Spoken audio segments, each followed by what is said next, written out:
దేవుడు మనతో మాట్లాడడానికి సిద్ధంగా ఉన్నాడు. ప్రతి విషయంలో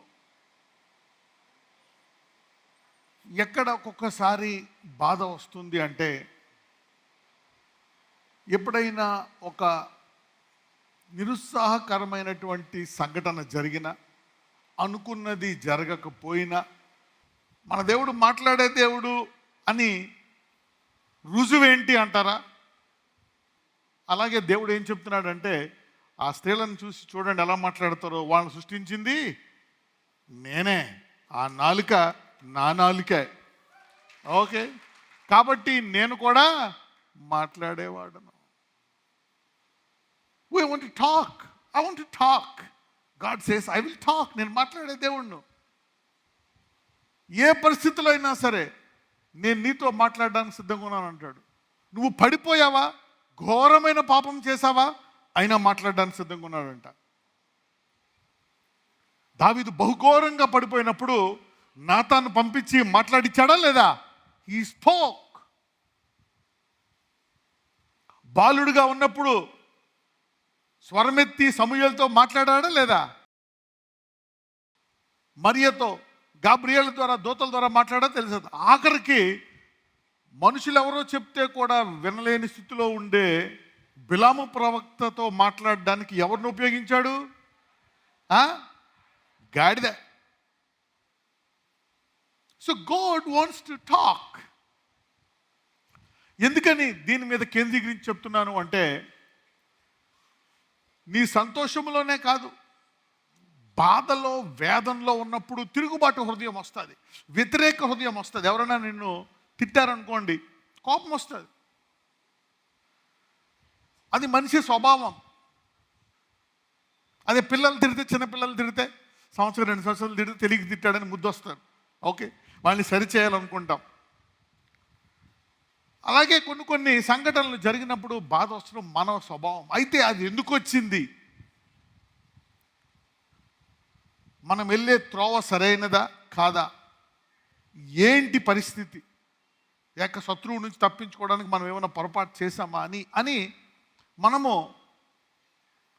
తెలుసుకోవాలా. దేవుడు ప్రేమించేది, అందుకే కృపావాక్యము చాలా ముఖ్యమైనది. మన దేవుడు ఎంత మంచివాడు, ఎంత కృపగల దేవుడు, ఇదెందుకు రానిచ్చాడు? Why did he allow this? God wants to talk. అందరూ చెప్పండి, నా దేవుడైతే మాట్లాడే దేవుడు. ఎలాగైనా మాట్లాడతాడు. స్వరం ద్వారా మాట్లాడచ్చు. ఎక్కువ శాతము, నాకు తెలిసి 90% వాక్యం ద్వారా మాట్లాడతాడు. So God will talk. అందరూ చెప్పండి, నా దేవుడైతే నాతో మాట్లాడే దేవుడు. వాక్యం ద్వారా మాట్లాడతాడు, ప్రేరేపణ ద్వారా మాట్లాడతాడు, ప్రవక్తల ద్వారా మాట్లాడతాడు, వరాల ద్వారా మాట్లాడతాడు, భక్తుల ద్వారా మాట్లాడతాడు, ప్రార్థనలో నీకు ప్రేరేపిస్తాడు. 90% దేని ద్వారా మాట్లాడతాడు? వాక్యం, వర్డ్. మిగిలినవన్నీ కూడా ప్రవచనాల ద్వారా, ప్రవక్తల ద్వారా, ప్రేరేపణల ద్వారా, వస్తువుల ద్వారా, రకరకాల ద్వారా, అనేక చేష్టల ద్వారా కూడా చూడండి. నువ్వు అనుకుంటావు దేవుడు ఒకసారి నీతో మాట్లాడు, నాకు డబ్బులు కావాలని ప్రార్థిస్తున్నావు, ఒక ప్రవచనం ఏమని అడుగుతున్నావు, ఏమనట్లేదు. సడన్గా మీ బంధువులు ఎవరో వచ్చి నీకు 2 లక్షలు కావాలని ప్రార్థిస్తున్నావు, వాళ్ళు వచ్చి కరెక్ట్గా 2 లక్షలు ఇచ్చి వెళ్ళిపోయారు అనుకో, ఇక దేవుడు మాట్లాడాలా? మాట్లాడినట్టే. He spoke, he gave the answer also, right? He spoke and he gave the answer. So our God is a God who talks. So we need to talk.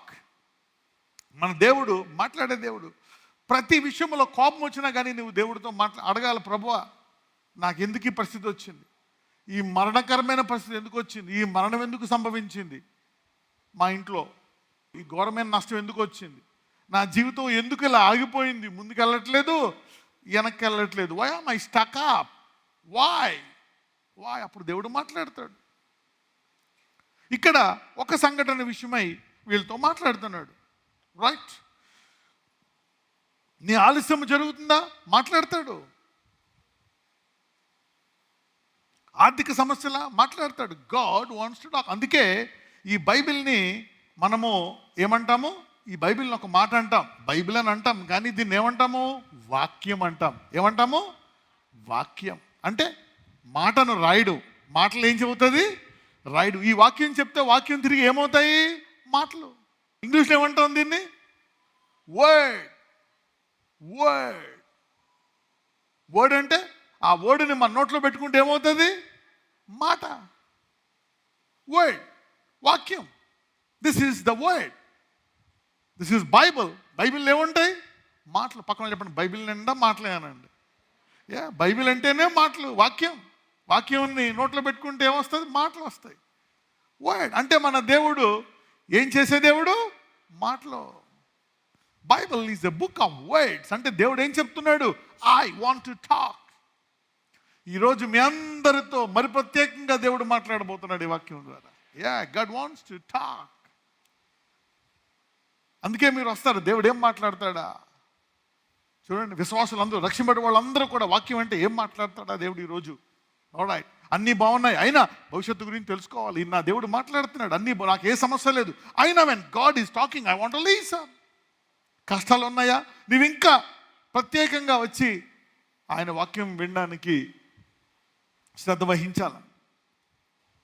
John chapter 11 from verse 1. మరియా ఆమె సహోదరి అయిన Martha అనువారి గ్రామమైన బేతనీయులోనున్న లాజరు అను ఒకడు రోగి ఆయను. ఈ లాజరు ప్రభువునకు అత్తరు పూసి తన తల వెంట్రుకలతో ఆయన పాదములు తుడిచిన మరియకు సహోదరుడు. అతని అక్క చెల్లెండ్రు, ప్రభువా, ఇదిగో నీవు ప్రేమించువాడు రోగి అయి ఉన్నాడని ఆయన యొద్దకు వర్తమానము పంపిరి. యేసు అది విని ఈ వ్యాధి ఇక్కడ వీళ్ళు దేవుడి దగ్గరికి పంపించారు. ఒక మెసేజ్ వచ్చింది, ఇదిగో రోగి ఉన్నాడు. చూద్దాం. యేసు అది విని ఈ వ్యాధి మరణము కొరకు వచ్చినది కాదు, కానీ దేవుని కుమారుడు దాని వలన మహిమపరచబడినట్లు దేవుని మహిమ కొరకు వచ్చినది అని. So this sickness has a purpose. ఆ వ్యాధి రావడానికి కారణం ఏదో బలహీనత. ఏంటి ఆ బలహీనత? మానవుడిగా పుట్టినందుకు. మానవుడు ఎలా పుట్టాడు? పాపములో పుట్టాడు. That's the part of the creation. Why sickness? ఏదో తప్పు చేసి ఉంటావు, పాపం చేసి ఉంటావు, ఏదో లేకపోతే సరిగ్గా భోజనము, ఏదో బాధల్లో, కొన్ని సృష్టి కాలుష్యంలో, ఒక్కొక్కసారి నువ్వేం చేయి పితరుల శాపాలు అవుతాయి. వీడు ఒక్కోసారి నువ్వే చేసుకొని ఉండొచ్చు. What ever it may be. వచ్చేసింది వ్యాధి. అయితే యేసు ప్రభు వారు చెప్తున్నారు, ఈ వ్యాధి గురించి మాట్లాడుతున్నారు. ఓకే, పంపించింది హర్ సిస్టర్ మార్త పంపిస్తుంది మెసేజ్. చెప్పండి యేసయ్య గారికి ఇలా జరిగింది అని. అప్పుడు ఆయన అంటున్నాడు, ఈ వ్యాధి మరణము కొరకు వచ్చినది కాదు. సాధారణంగా ఏదైనా వ్యాధి వస్తే భయపడతాం. ఎందుకు? జ్వరం వచ్చినా, ఏదైనా తీవ్రంగా ఉన్నా, అది ఒకవేళ తగ్గకపోతే ఏం సంభవిస్తుందని? అది తీవ్రమైపోయి మరణం సంభవిస్తుందేమో. ఆ షుగర్ కంట్రోల్లో ఉండాలి, ఆ బీపీ కంట్రోల్లో ఉండాలి, ఆ థైరాయిడ్ ఓకే, ఆ దగ్గు కంట్రోల్లో ఉండాలి, ఆ జ్వరం కంట్రోల్లో ఉండాలి. Everything should be in control. భయం వేస్తుంది, చనిపోతావేమో, ప్రతిదానికి భయం. ఓకే, భోజనం కావాలా, అందుకని చదువుకోవాలా, ఉద్యోగం చేయాలా, కొన్ని డబ్బులు సంపాదించుకోవాలా, లేకపోతే చనిపోతాం. ఒక ఇల్లు ఉండాలా. We need these things. ఈ వ్యాధి మరణం కొరకు వచ్చినది కాదు, కానీ దేవుని కుమారుడు దానివల్ల ఏమవడానికంట? మహిమపరచడం. అయితే ఇక్కడ మరి నీ వ్యాధి దేవుని మహిమపరచడానికి దేవుడు కావాలని ముళ్ళు పెట్టాడా? కావాలని కలిగేశాడు ఆయన మహిమార్థమై? నో. దేవుని చిత్తం ఏంటి? నీ చిత్తం పరలోకం నెరవేర్చున్నట్లు భూమి యందు నెరవేరును గాక. పరలోకంలో వ్యాధి ఉంటుందా? ఉంటుందా? కాబట్టి భూమి మీద కూడా ఉండకూడదు. అది దేవుని చిత్తం. పరలోకంలో అప్పులు ఉంటాయా? ఉండవు. పరలోకంలో భయం ఉంటుందా? పరలోకంలో యాక్సిడెంట్లు ఉంటాయా? జ్వరాలు, జబ్బులు, వేదన ఏముండవు. అవి ఇక్కడ ఉండాలనేటువంటిది దేవుని చిత్తం. అయితే ఈ వ్యాధి ఎందుకు వచ్చింది? నువ్వు పొరపాటు చేసావు, లేక ఏదో బలహీనత. దేవుడు దేని కొరకు ప్రాణం పెట్టాడు? దేని కొరకు ప్రాణం పెట్టాడు? ఏం పాపం తీసుకెళ్ళిపోయాడు? లోక పాపము మోసుకెళ్ళిపోవు గొర్రెపిల్ల. భూమి ఎవరిది? భూమి దాని సంపూర్ణత ఎవరిది? మీ డాడీదే. పక్కన ఇటు 10 మంది అనండి, ఆ ప్రజలు మన ప్రజలే అనండి. వాళ్ళకి మనం ఏమై ఉన్నాము? వెలుగై ఉన్నాము. వాళ్ళు మనకి ఏమై ఉన్నాము? ఉప్పు అయి ఉన్నాము. We are lights to them, we are salt to them. నువ్వేమై ఉన్నావు? ఉప్పు. కొంచెం కారం తక్కువైనా పర్లే, మసాలా తక్కువైనా పర్లే, కొంచెం నూనె తక్కువైనా ఎక్కువైనా పర్లే, ఉప్పు వేయకపోతే అయిపోయింది, అసలు ముట్టుకోలేవు ఆ కూర. You see you are the salt. అంటే లోకానికి అర్థం లేదు, ఆ లోకము నిలకడగా ఉండాలా అంటే కొంతకాలము అలాగా. ఇప్పుడు చూడండి, సాధారణంగా పచ్చళ్ళు పడతారు. పచ్చళ్ళు పడితే దాని అర్థం ఏంటి? పచ్చడి అంటే ఏమవుతుంది? వచ్చి సంవత్సరానికి మళ్ళా వచ్చి మామిడికాయలు చేసిన వరకు పచ్చడి నిల్వ ఉండదు, అవునా కదా? ఒకవేళ అయిపోతే ఏ జనవరిలోనో ఫిబ్రవరిలోనో అయిపోవాలి.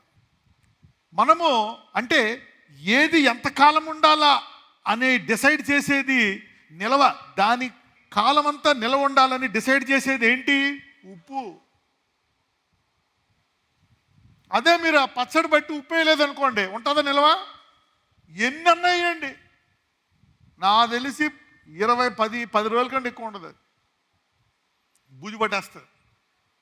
అది ఒకవేళ నిలవ ఉండడానికి ఎవరి దగ్గర ఉందంట ఆ సారం? ఒకవేళ చీకట్లో ఉన్నారంటే మీరేమై ఉన్నారు? దానికి వెలుగు. వాళ్ళ టైం ప్రకారం వాళ్ళు జీవించి వాళ్ళు వెళ్ళిపోవాలి. అంటే అక్కడ ఏం తక్కువైంది? ఏం తక్కువైంది? ఉప్పు తక్కువైంది. పక్క వాళ్ళు చెప్పండి, ఉప్పు తక్కువైంది అనండి. అక్కడ కొంతమంది ఇతరులు తప్పులే చూస్తారు. వీడు తప్పు ఎవరిలో తప్పు లేదు, మనందరం పాపులే. నువ్వు నీతిమంతుడు వాళ్ళ పాపులు అంటే నువ్వు అంతకంటే ఘోరమైన పాపి. See the good in you. ఒక తల్లిని అడుగు, లేదు, కొన్ని బలహీనతలు ఉన్నాయి. ప్రేమ అన్నిటినీ కప్పుతుందంట. Love covereth all, love forgiveth, love forgetteth. ప్రేమ మర్చిపోతుంది, ప్రేమ క్షమిస్తుంది. చూసారా, మీ ద్వారా ఒక కుటుంబము కానీ మనుషులు కానీ దేశాలు కూడా నిలవ ఉంటాయి దాని కాలం అయ్యే వరకు. You are the salt. వాళ్ళకి తెలియక ఉప్పుని ఏం చేశారు? తీసేశారు. వెలుగుని ఏం చేశారు? తీసేశారు. చీకటి అయిపోయింది, సారము లేదు. The put off the light and the put off the salt, so they cannot exist. Okay, you need to know the prophetic times and seasons and prophetic judgments, how God is operating. Nothing happens like that. దేవుడు ఇంకా అందరినీ ప్రేమిస్తున్నాడు. ఇవన్నీ వాళ్ళ మీద నిందలేయడం కాదు, మనం వెలుగు అవ్వకపోవడం వల్ల, మనం వాళ్ళకి సారం ఇవ్వకపోవడం వల్ల. Come on, let's read. యోహాను 11:4. యేసు అది విని 11:4. యేసు అది విని, ఈ వ్యాధి మరణము కొరకు వచ్చినది కాదు కానీ దేవుని కుమారుడు దాని వలన మహిమపరచబడినట్లు దేవుని మహిమ కొరకు వచ్చినది అనెను. ఈ వ్యాధి మరణము కొరకు వచ్చినది కాదు కానీ దేవుని కుమారుడు దాని వల్ల మహిమపరచబడినట్లు దేవుని మహిమ కొరకు వచ్చింది.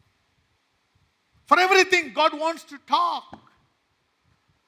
దేవుడు మాట్లాడడానికి సిద్ధంగా ఉన్నాడు. ఇది మహిమ కొరకు వచ్చింది. There are many things that happens for a problem. అరే త్వరగా రమ్మను, ఆయన చనిపోతాడు. Don't worry, it has a purpose. మీకుండే వ్యాధులు అన్నీ కూడా దేవుని మహిమార్థమై సాక్ష్యాలుగా మారునుగాక. Now you are ready for a testimony to come out of this sickness. ఎంతమంది నా వ్యాధి ద్వారా ఒక సాక్ష్యం వచ్చి దేవుని మహింపరచాలనుకుంటున్నారు? వ్యాధుల కోసం వచ్చాయా? మహిమ కోసం మీకు వ్యాధులు వచ్చాయా? నో. నువ్వు చేసుకున్న పొరపాటు ఎందుకు ఆయన సిలువలో భరించాడు. ఆయన ప్రేమకు మహిమ వస్తుంది, ఆయన త్యాగానికి మహిమ వస్తుంది. ఆ తర్వాత నీ పొరపాటు నువ్వు సరిదిద్దుకుంటావు. అరే ఇది చేయడం వల్ల ఇది వస్తుందా, అది చేయకుండా ఉంటాను ప్రభువా, దాని విషయమే నాకు ఆశానిగ్రహం దయచేయి. ఆ త్రాగుడు తాగకుండా, ఆ సిగరెట్ తాగకుండా, ఆ చెడు వ్యసనాలు చేయకుండా నేను ఆశానిగ్రహం కలిగి నీతిగా పరిశుద్ధంగా జీవించడానికి నా మనసు అని తర్వాత నువ్వు దేవుని మహింపరుస్తూ దేవుని ప్రేమిస్తూ ఆయనలో ఎదగడం కోసం వచ్చింది. నీవు ఇంకా పరిశుద్ధంగా ఉండడం కోసం వచ్చింది. నువ్వు మాటిమాటికి పడిపోతున్నావు, నిలకడగా ఉండడం కోసం వచ్చింది. నిన్ను శుభ్రం చేయడానికి కోసం వచ్చింది. అది నీవు దేవుళ్ళు ఎదగడానికి కోసం వచ్చింది. నువ్వు ప్రార్థించక పడిపోయావు. విశ్వాసం లేక పడిపోయావు, దేవుళ్ళు ఎదకబడిపోయావు. నీవు చురుకుగా ఆయన రాజ్యంలో మరి ఎదగడానికి వచ్చింది ఇది. తుదకు ఆయన నామముకి ఏమొస్తుందంట? మహిమ. రాసుకోండి. This sickness is not unto death but for the glory of God. ఈ వ్యాధి మరణం కొరకు కాదు, నా బాధ మరణం కొరకు కాదు, దేవుని మహిమార్థమై. చనిపోక I want to commit suicide. నేను చనిపోవాలన్నది, నాకు బాధలు ఎక్కువైపోయి I want to die. No, there is a purpose for it. ఇళ్లలో ఉండేవారు ఎన్ని కుటుంబాలు కలిశాయి, ఎంతమంది మరణకరమైన రోగాలు ధరపోయాయి. When you come to God, అందుకే మీరు ఇతరులు కూడా చెప్పాలి. ఆన్ చేసుకోండి, on live, switch it on, watch what God is doing. రాసుకోండి. మొదటి పాయింట్, వ్యాధి యేసు వద్దకు వస్తే నీ వ్యాధి ఏమవుతుంది? When I come to Jesus, what will happen to my pain, my sickness, my disease, whatever it is, when I come to Jesus? దాని విషయమై దేవుని యొక్క, రాసుకోండి, దేవుని వద్దకు వస్తే నెంబర్ 1, దేవుని సిలువకు మహిమ వస్తుంది. మళ్ళీ రాసుకోండి, ఆయన రక్తానికి మహిమ వస్తుంది. నెంబర్ 2, నెంబర్ 3, ఆయన దెబ్బలకు మహిమ వస్తుంది. నెంబర్ 4, ఆయన ప్రేమకు మహిమ కలుగుతుంది. ఆయన ఇచ్చిన పాప క్షమాపణకు మహిమ కలుగుతుంది. నెంబర్ 6, ఆయన కృపకు మహిమ కలుగుతుంది. నెంబర్ 7, ఆయన క్షమాపణ బుద్ధికి మహిమ కలుగుతుంది, ఆయన క్షమించే దేవుడు. నెంబర్ 8, అది నన్ను నీతిగా చేస్తుంది. ఆ తర్వాత నువ్వేమవుతావంట? నీతిగా మారిపోతావు. నెంబర్ 9, అది నన్ను పరిశుద్ధునిగా చేస్తుంది. నెంబర్ 10, అది నాకు పశ్చాత్తాపం కలిగి చేస్తుంది. It will give you repentance. Number 11, అది నాకు మారు మనసు కలిగి చేస్తుంది. ఏం కలిగి చేస్తుంది? మారు మనసు. 12, నన్ను ప్రార్థనాపరుడుగా మారుస్తుంది. 13, నా బలహీనతను బలముగా మారుస్తుంది. My weakness will turn into strength. 14, దేవుని ఇంకా లోతుగా తెలుసుకోవడానికి సాయం ఉంటుంది. 15, నన్ను సాక్షిగా మారుస్తుంది. It will turn my life into a testimony. 16, నన్ను కనికరము కలగానుగా మారుస్తుంది. లేకపోతే అవతల రోగాలు వస్తే వేడిపిస్తావు, బాధ వస్తే వేడిపిస్తావు. నిన్ను కనికరము కలగానుగా. యేసు ప్రభువు వారు మనలాగా శరీరంలో వచ్చారు కనుక అంటాడు, నేను పరలోకం నుంచి వచ్చి మిమ్మల్ని వచ్చేయండి అనలే. ఆ శరీరంలో వచ్చి ఆ బాధను అనుభవించా. నాకు తెలుసు నువ్వు దేని గుండా వెళ్తున్నావు, ఆ శోధన తెలుసు, ఆ బాధ తెలుసు, ఆ ఇబ్బందులు తెలుసు నాకు. ఆ సిలువ మీద ఉన్నప్పుడు నీ రోగాలన్నీ నా మీద పడిపోయాయి. ఆ మరణకరమైన రోగాలు కూడా తెలుసు నాకు. All sicknesses came on him. ప్రతి పాపం, ప్రతి వ్యాధి ఆయన మీద పడిపోయింది. దాని శిక్ష. I know everything. ఆయన అంటున్నాడు, అన్నీ భరించా, నాకు అన్నీ తెలుసు, నేను క్షమిస్తా, నీకు బలాన్ని ఇవ్వగలను, కాబట్టి నీ బలహీనతను బలంగా మార్చగలను, నీ వ్యాధిని మార్చగలను, నీ బుద్ధి మార్చగలను. 17, అది నా అంతరంగమును శుభ్రం చేస్తుంది. 18, నా మనస్సాక్షిని శుద్ధి చేస్తుంది. నన్ను దేవుని కుమారుడిగా, కుమార్తెగా తీర్చిదిద్దుతుంది. A sickness can transform in many వేస్.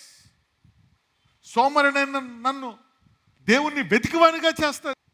మొదట దేవుని రాజ్యాన్ని వెతుకుడి. It will make you seek the kingdom. So this sickness is not unto death. 9 మొదటి నుంచి. Let's read from verse 1. ఆయన మార్గమున పోవుచుండగా పుట్టుగుడ్డివగిన ఒక మనుష్యుడు కనబడెను.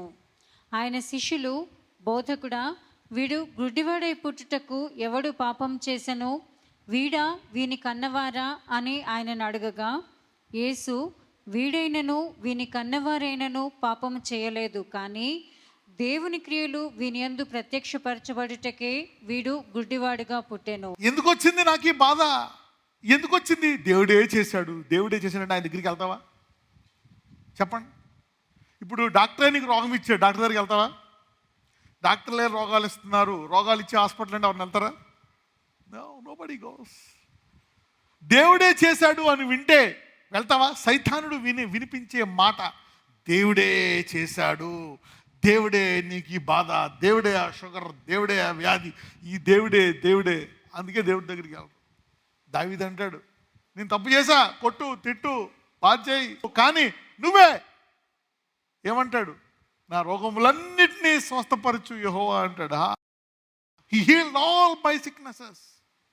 ఆయన దగ్గర కనిపెట్టుకుని ఎక్కడికి పోతాను నేను? చనిపోయినా నీ పాదాల దగ్గర చచ్చిపోతాను అన్నాడు. నా హృదయానుసారుడు అన్నాడు. రాజ్యం పోయింది అయినా నువ్వే నా దేవుడివి అన్నాడు. ఆ కాలంలో కూడా కీర్తనలు రాశాడు. నీ కోపాగ్ని క్షణమాత్రం ఉండునంట. ఎంతకాలం ఉంటుందంట ఆయన కోపము? క్షణమాత్రం అంట. ఏదో పొరపాటు చేసావు, ట్రాక్ అయిపోతున్నావు. దావీదు తర్వాత అంటాడు, నేను కష్టం పడుట మంచిది, ఎందుకంటే దాని తర్వాత నేను నా హృదయం మార్చుకున్నాను, ఇప్పుడు విధేయత నేర్చుకున్నాను, ఆ మహాశ్రమ గుండా వెళ్ళడం మంచిదైంది. Now I learn obedience. ఇప్పుడు నేను సరళమైన మార్గంలో వెళ్తున్నాను. ఇంతకుముందు చెడు మార్గంలో వెళ్ళేవాడిని, చెడుగా ఆలోచించేవాడిని. ఈ కష్టము తర్వాత చక్కగా ఆలోచిస్తున్నాను, చక్కగా వెళ్తున్నాను. ఎందుకు వచ్చాయి? నువ్వు మళ్ళీ దేవుడి దగ్గరికి వస్తే ఎందుకు వచ్చాయి అడుగుతున్నారు. ఎవడు? వీడి కన్నవారా? ఈ తల్లికి పుట్టడమా, ఈ తండ్రికి పుట్టడమా? కానీ దేవుడు చెప్తున్నాడు, అదేమి కాదు, నా క్రియలు సాక్ష్యముగా మారి అన్ని రకాలుగా నీకు ఆశీర్వాదంగా అవే సామర్థ్యము నా నుంచి పొందుకో అంటున్నాడు దేవుడు. Take from me to change that situation. నేను గొర్రెలకు జీవం ఇవ్వడానికి వచ్చిన ఎటువంటి జీవం అంట? సమృద్ధి. Take from me.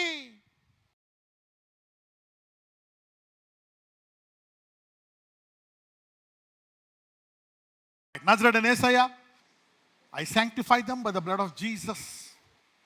I sanctify them by the blood of Jesus. Purify them, Lord. Forgive them. Give them more life. Let none of their years be wasted. Give them now authority and power to rise up in life and lift them up.